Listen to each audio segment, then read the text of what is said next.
eto nga guys, inaya tayo ni Team Narajang na mag-FF sa Mount Zion dahil nga para mapalabas natin si Cutie. Kaya lang, pagpunta namin doon, ayan, wala na yung mga puno, mga pinutol na. So, feeling namin wala na si Cutie. So, magpapalipad pa rin kami para malaman namin kung lalabas pa si Cutie. At eto nga, habang hinihintay namin si Tatay Ray, kasi nung umalis kami kanina sa bahay, gusto niya daw sumama magpalipad. Kaya lang nakamotor lang kasi kami ni Errol.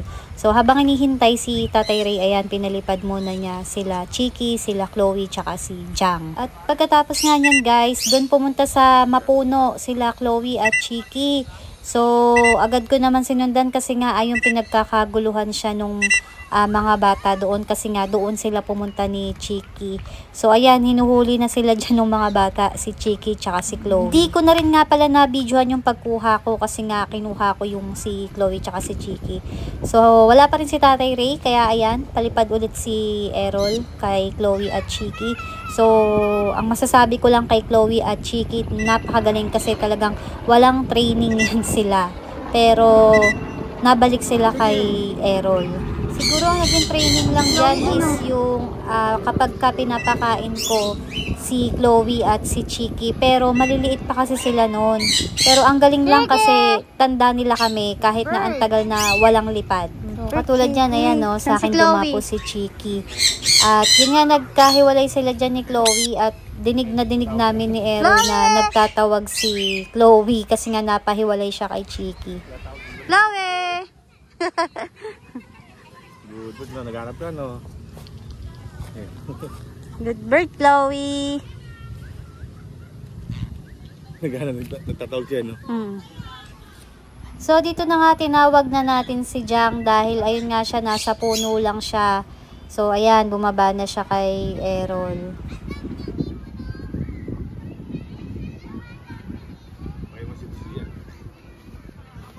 So, matagal-tagal din namin itong hindi nagagawa ni Errol dahil nga busy kami sa aming mga trabaho. At dahil magbabalik na nga si Errol ulit sa pag-drive ng bus. So, ayan, sinulit niya na yung mga araw na free siya na maibanding yung mga alaga niya.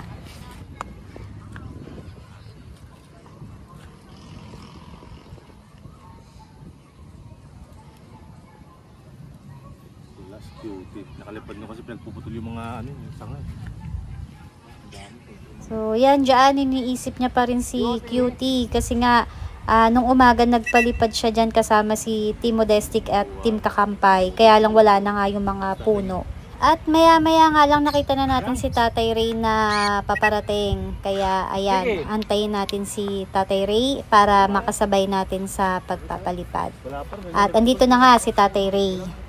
At ayan nga, nire-ready na niya ang kanyang pliers na si Gamma. So, si Gamma ay certified pliers na rin ni Tatay Ray. So, ayan, magpapalipad na sila ni Team Narajang.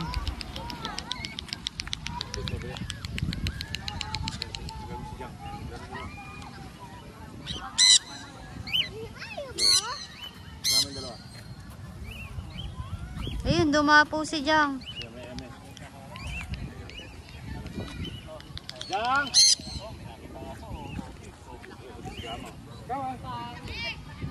At ayan na nga, no? Pabalik na si Gamma. Ayun, dumapo na kay Tatay Ray.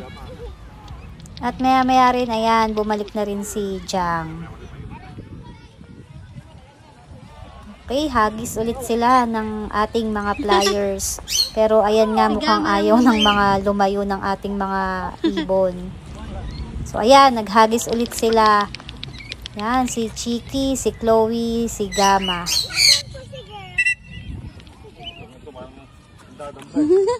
Chiki, Chloe. Chloe! Chloe! Chloe! At ayun, padapo siya doon sa may puno, doon sa may babae. So, doon nagpunta si Chloe. Chloe! Chloe! Hindi mo kita kakulay ng dahon. Chloe! At ayan nga, forma na naman ng paghagis ang Team Narajang at si Tatay Ray. So ayan, lipad ulit si Jang. Jang. At ayun na rin si Gama, sinundan na ni Gama si Jang sa paglipad. At dito nga guys, nagbalikan na yung mga alaga nating ibon. So nakakatuwa lang no, kasi natatandaan pa rin nila yung kanilang mga amo kahit na ganun nakatagal yung hindi nagagawa yung ganitong banding sa kanila.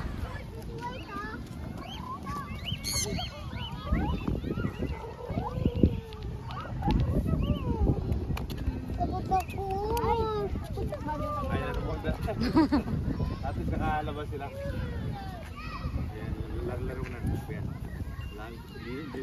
At pagkatapos nga niyan guys, ayan yung mga bata nanood na doon sa amin sa pagpapalipad. At yun nga, natutuwa sila sa ibon. So ayan, nakipagkwentuhan muna dyan si Errol, nakipaglaro muna sa mga bata. Ayan, pinahawak niya yung mga ibon, si Jang, si Chiki. Tuwang-tuwa naman yung mga bata. At ito pa nga no guys, pinasubukan din ni Errol na ihagis ng bata yung ibon na si Chiki para ma-experience nila kung paano yung pagpapalipad. Ito yung mabahay ko rin.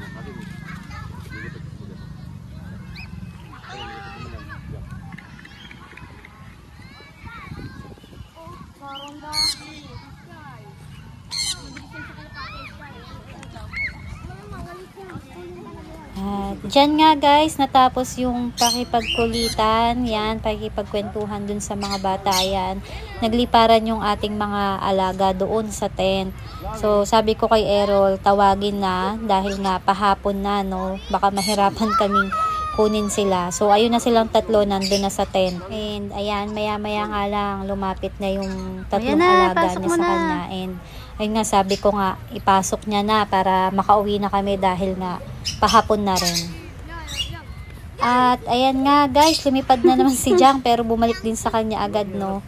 Sa kanya lang kasi talaga na dapo si Jang. Dahil nga sa amin, kahit kakilala kami ni Jang, maingat talaga sa amin si Jang.